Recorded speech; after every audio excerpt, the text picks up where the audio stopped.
So, shut up and sing. You guys remember that? Remember what that was all about? Shut up and sing? Is it? Yes, okay, so shut up and dance is an actual thing, but shut up and sing. So that actually was a book by, I think, Laura Ingram. Okay, I didn't write that one down.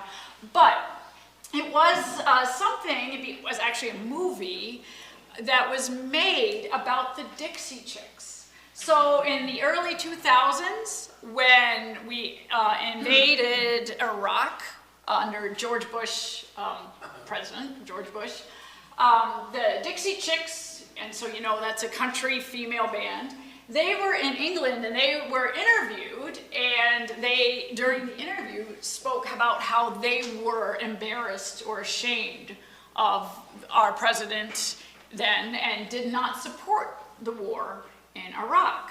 And so this got out in the news and wider public, and the Dixie Chicks endured a lot of backlash, death threats, all sorts of things. And one of the things that was said to them as a refrain was kind of this, shut up and sing.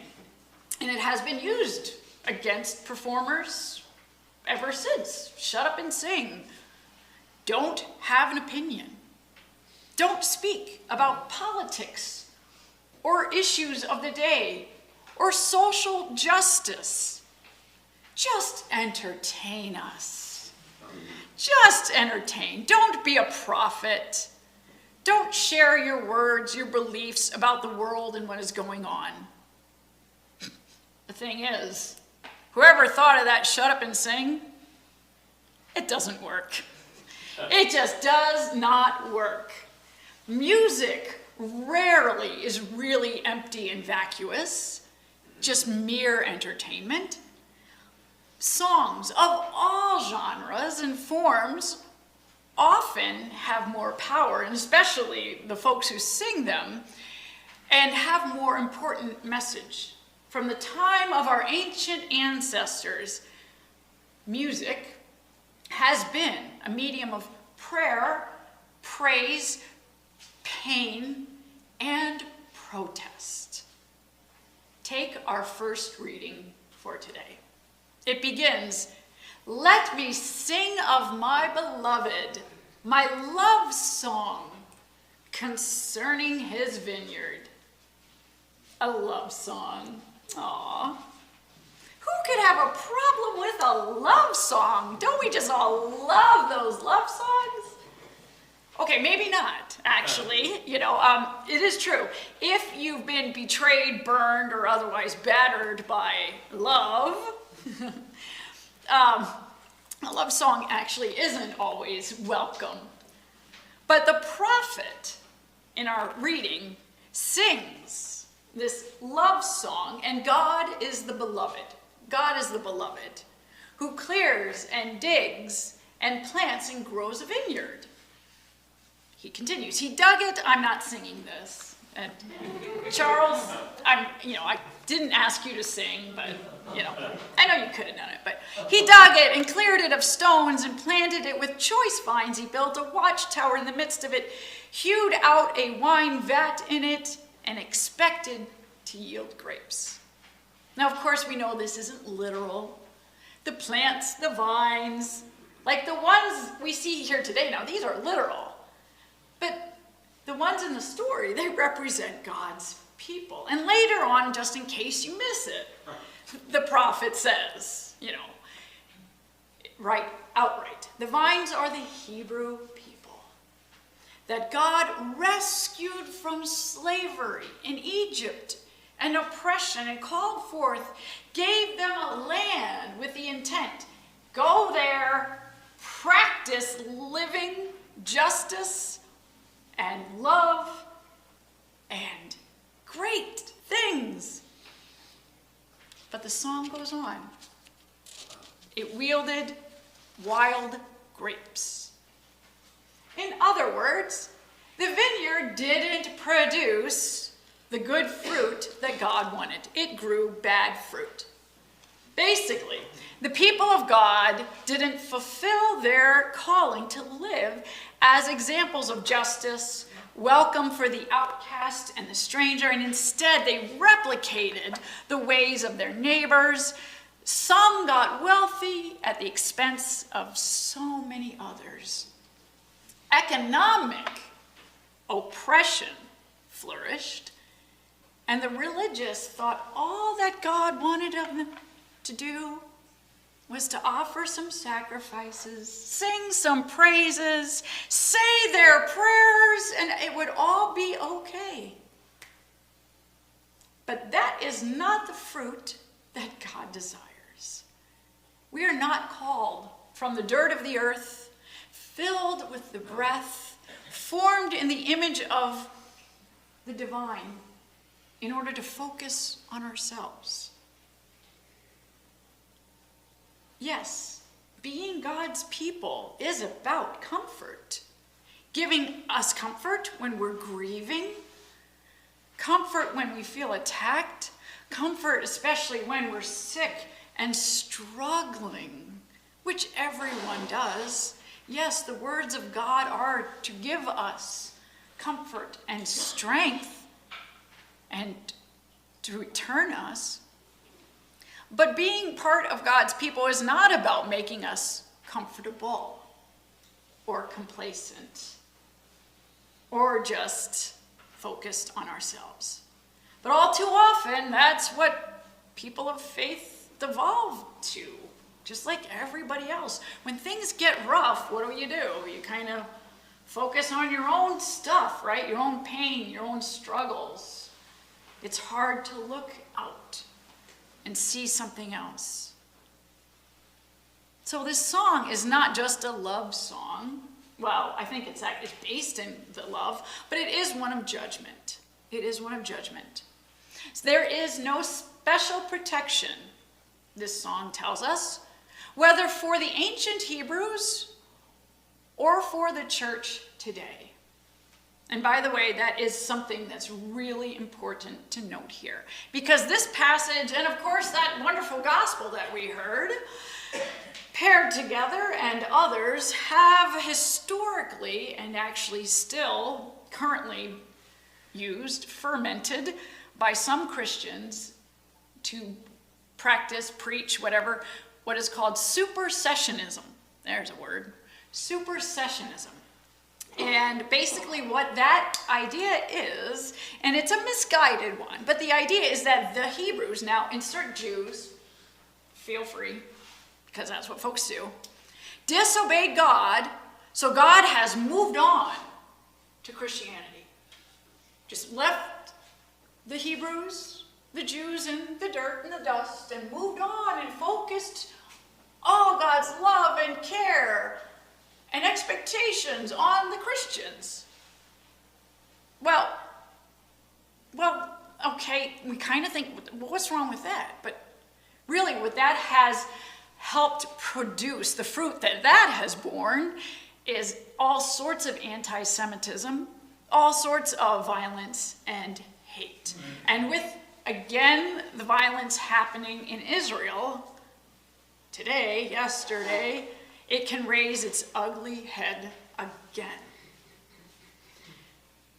But I think it should be painfully clear that no one people or country or religion is foolproof. Maybe full of fools. No, let's not say that. Nothing is foolproof. Yes, Israel and their allies have and do still oppress Palestinians. And yes, Israel and its people is being targeted by Hamas and its neighbors. No vineyard is pure. No vineyard is pure. Not Israel, not America, not the church, not you, and certainly not me.